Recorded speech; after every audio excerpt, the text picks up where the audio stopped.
সারাদিন যখন সবার কথা চিন্তা করে করে ক্লান্ত হয়ে যাবেন, তখন নিজের জন্য একটু সময় বের করবেন, কারণ নিজের রিফ্রেশমেন্টের দরকার আছে। আর যারা নিজের কথা চিন্তা করে না, তাদের ভালো অন্যরাও চায় না।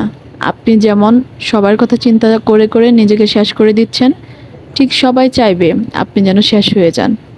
কারণ যে নাকি নিজের ভালো চায় না, তার ভালো কেউ চায় না, এটাই স্বাভাবিক। আগে ভেবেছিলাম কাজের ফাঁকে ফাঁকে ভিডিও করব, আর এখন দেখতেছি ভিডিওর ফাঁকে ফাঁকে কাজ করি।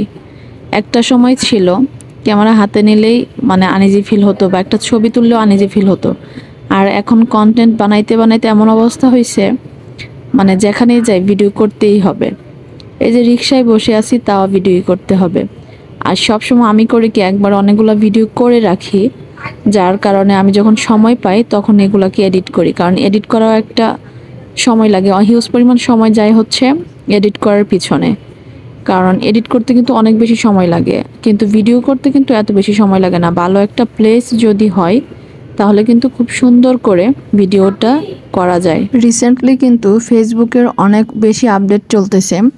ফেসবুকের এত এত আপডেটের মাঝে অনেকেই হচ্ছে ডিপ্রেশনে চলে যাচ্ছে যে কি করবে, ফেসবুকে টিকে থাকতে পারবে কিনা, বা তাদের ইনকামটা অনেকটাই কমে গেছে যারা এতদিন ইনকাম করছে।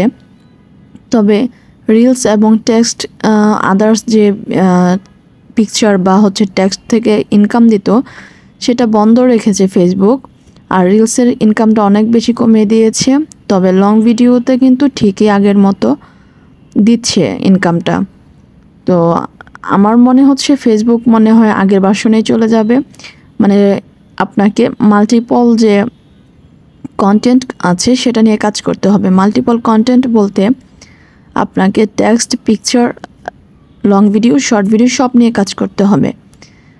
আর লং ভিডিও অবশ্যই আপনারা 3 মিনিট প্লাস দেওয়ার চেষ্টা করবেন। লং ভিডিওতে কিন্তু এখন বেশি পরিমাণে ইনকাম দিচ্ছে। আর অনেকে হচ্ছে সেটআপ পাওয়ার পরে মন খারাপ করে কাজ বন্ধ করে দিচ্ছেন। এটা সম্পূর্ণ একটা ভুল থিঙ্কিং আপনাদের।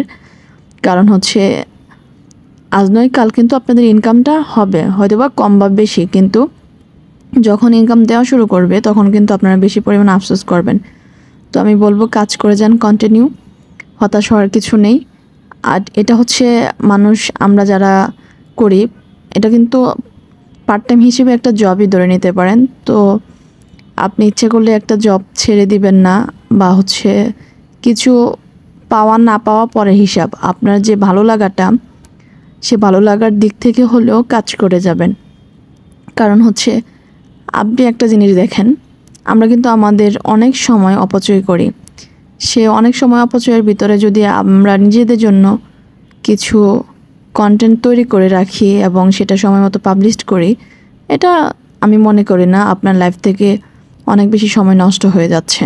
প্রতিদিন ইফতারি খেতে খেতে অনেক বেশি হচ্ছে মাঝে মাঝে মনে হয় যে না, আমি একটু ঝাল ঝাল স্পাইসি কিছু খাবো।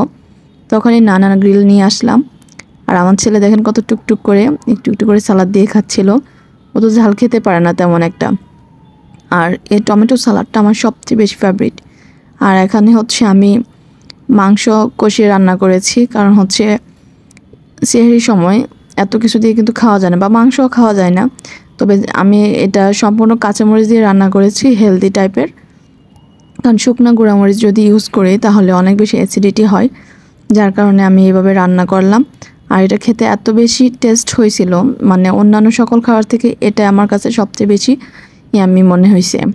আর আমি চুল যেহেতু রিবন্ডিং করাইছি, অনেকে প্রশ্ন ছিল রিবন্ডিং করার পরে আমার চুলের গ্রোথের কি অবস্থা, বা হচ্ছে চুল পড়ে কি না, বা রিবন্ডিংয়ে কত টাকা খরচ হয়েছে, আর চুল এখনও ড্যামেজ হয় কি না। আশা করি এই বিষয়ে আমি নেক্সট একটা ভিডিও আপনাদের মাঝে নিয়ে আসব।